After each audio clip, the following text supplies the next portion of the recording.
Hello everyone, welcome to my channel. Today we'll discuss chapter number 9 that has been given in grade 8 science NCERT book, that is reproduction in animal. So before starting the chapter, let me tell you what is meant by reproduction. So reproduction is the production of new organism from the existing organism of the same species. So reproduction क्या होगी? It is the production of new organism. किसके द्वारा? By the existing organism. वो organism पहले ही exist कर रहे हैं और उनमें जो है रिप्रोडक्शन होगी, जिसकी वजह से जो है एक नया ऑर्गेनिज्म प्रोड्यूस होगा. So it is also one of the very important characteristic of the living things. Reproduction आपको नॉन लिविंग थिंग्स में कभी भी नहीं मिलेगी. So I hope you got the meaning of reproduction. So reproduction is the process in which there is a production of new organism from the existing organism of the same species. तो बच्चे यहाँ पे same species word भी आपको लिखना है and it is also very important. ये same species क्यों लिखना है ये मैं है as will move further in this chapter I will let you know, right. So the production of new organism from the existing organism of the same species is known as reproduction. So now let's get started with the chapter. So do you recall the process of digestion, circulation and respiration which you have studied in previous classes? तो हम already grade 7 में और 6 में discuss कर चुके हैं कि जो लिविंग थिंग्स हैं उसमें ऐसी प्रोसेसेस होती हैं जैसे कि डाइजेशन हो गया, सर्कुलेशन हो गया, एक्सक्रीशन हो गया, रेस्पिरेशन हो गया, देन रिप्रोडक्शन हो गया. तो ये जितनी भी प्रोसेसेस हैं they are very essential for the survival of every individual. हर इंडिविजुअल अगर वो लिविंग ऑर्गेनिज्म है तो उसके लिए ये प्रोसेसेस बहुत ही एसेंशियल है. कौन सी processes? Digestion, circulation, respiration, excretion, all this processes, right. You have also learn about the process of reproduction in plant. तो आप प्लांट की रिप्रोडक्शन के बारे में जान चुके हैं. सो reproduction is essential for the continuation of species. तो आप अगर आपसे पूछा जाए कि जो रिप्रोडक्शन है वो इंपॉर्टेंट क्यों है, तो अगर रिप्रोडक्शन नहीं होगी तो क्या होगा? तो जो है हमारी स्पीशीज़ की कॉन्टिन्यूशन है वो ख़त्म हो जाएगी. ठीक है. सो reproduction is essential for the continuation of species. तो अगर जो है धरती के ऊपर ऑर्गेनिज्म के बीच में रिप्रोडक्शन बंद हो जाएगी, so no more individual will be there and finally जो है सब धीरे धीरे करके हमें ये भी पता है कि लिविंग ऑर्गेनिज्म का एक बहुत इंपॉर्टेंट करेक्टरिस्टिक फीचर होता है, that is a definite life span. तो जितने भी ऑर्गेनिज्म आएंगे वो अपनी डेफिनेट लाइफ स्पैन भोग कर जो है उसके बाद उनकी डेथ हो जाएगी. तो अगर रिप्रोडक्शन अब आगे नहीं हो रही है तो वो स्पीशीज़ जो है कॉन्टिन्यू नहीं होगी, right. So imagine what would happen if organism had not reproduce. जैसे कि मैंने बताया कि इस तरीके से हमारी कॉन्टिन्यूशन ऑफ स्पीसीज जो है वो ख़त्म हो जाएगी. You will realize that reproduction is very important as it ensures the continuation of similar kind of individuals generation after generation. तो मेरा सेम स्पीशीज बोलने का मतलब यही था कि we are continuing with the similar kind of individual. तो एक स्पीशीज जो होती है उसमें सेम काइंड ऑफ इंडिविजुअल आपको मिलेंगे. You have already learn in जो previous class about reproduction in plant. तो आप प्लांट में जो कैसी रिप्रोडक्शन होती है ऑलरेडी जान चुके हो. आज जो हम डिस्कस करने जा रहे हैं how reproduction take place in animal.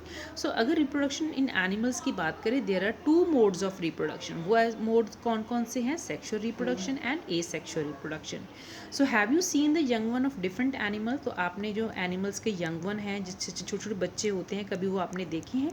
तो आपने देखा होगा कि जो कुत्ते का बच्चा है वो कुत्ते से रिजेंबल करता है, जिसको हम पपी बोलते हैं. कैट का बच्चा जो है किटन, वो अपनी मदर से या फादर से ऐसे रिजेंबल करता है. हम देख के बोल सकते हैं कि ये बिल्ली की जाति से, ये कुत्ते की जाति से है. जैसे ह्यूमन का बच्चा जिसको हम बेबी बोलते हैं, तो हम देख के कह सकते हैं कि this belong to the human species, right. Now what about the butterfly and frog here. Hen का जो बच्चा है, चिक बोलते हैं हम इसको, काऊ का काफ बोलते हैं. तो इस तरीके से हम बटरफ्लाई और फ्रॉग की बात करें तो इनके जो यंग वन है वो इनसे रिजेंबल नहीं करते हैं. So they have to undergo many stages to reach up to the butterfly stage. तो जो बटरफ्लाई का यंग वन होता है हम उसको कैटरपिलर बोलते हैं और फ्रॉग के यंग वन को हम बोलते हैं tadpole, right. So now have you seen the young ones of different animals. Try to name some of the young ones. जैसे कि हमने इस टेबल को कंप्लीट किया. You must have seen the young one of various animal being born. Can you tell how chicks and caterpillars are born? How a kitten or puppy born? Do you think that these young ones look the same before they were born as they do now? Let us find out. तो हम ये देखेंगे कि जो butterfly और frog है इनके बच्चे जो हैं अपने पेरेंट्स से रिजेंबल नहीं करते हैं. धीरे धीरे जैसे जैसे बड़े होंगे तो हमें पता चलेगा कि हाँ ये बटरफ्लाई है.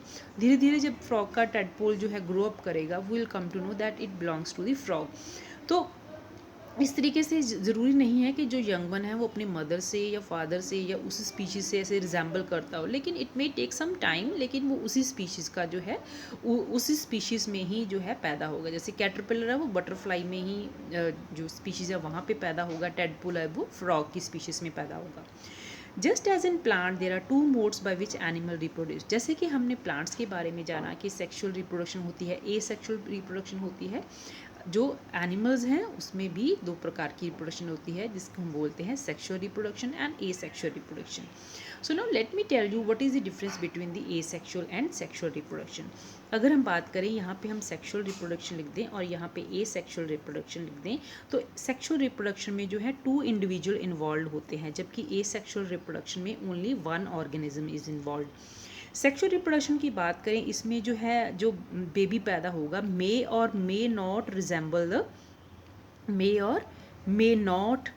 Resemble the existing species. जैसे कि डॉग और पप्पी तो मिल रहे हैं, लेकिन बटरफ्लाई और कैटरफ्लाई तो नहीं मिल रहे हैं। सो ये मे और मे नॉट रिजेंबल। जबकि ए सेक्शुअल में जो यंग वन पैदा होता है उसके फीचर्स सेम होते हैं एज द एग्जिस्टिंग पेरेंट, तो they have the ditto same characteristic जो अपने पेरेंट्स के होते हैं। सो यहाँ पे जो है जो ऑर्गेनिज्म है दैट रिजेंबल देयर पेरेंट।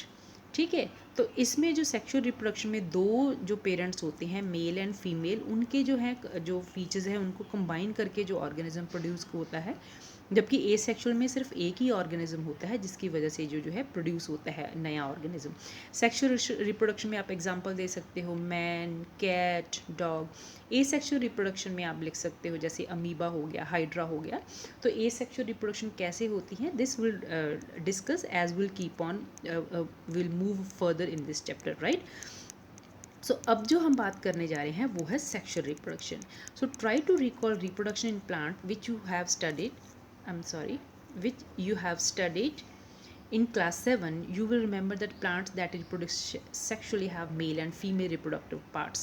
तो जैसे कि प्लांट्स में मेल एंड फीमेल पार्ट होते हैं, उसी तरीके के एनिमल्स में भी, जैसे हैं ह्यूमन स्पीशीज़ में भी आप देख सकते हो मेल एंड फीमेल है, डॉग एंड बिच है, ठीक है, लायन है, फीमेल लायन है। सो आप देख सकते हो कि जहाँ पे भी सेक्सुअल रिप्रोडक्शन होगी वहाँ पे दो प्रकार के आपको ऑर्गेनिज्म मिलेंगे, जैसे कि जो सेक्सुअल डिफरेंट एनिमल्स मिलेंगे, that is male and female.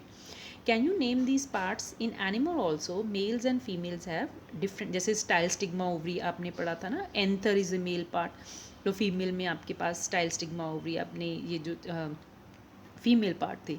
तो इसी तरीके से in animal also males and females have different reproductive parts और ऑर्गेनिज्म।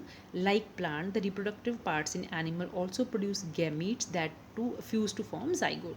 तो एनिमल्स में भी जो गमीट होते हैं वो फ्यूज करते हैं, that lead to the formation of zygote.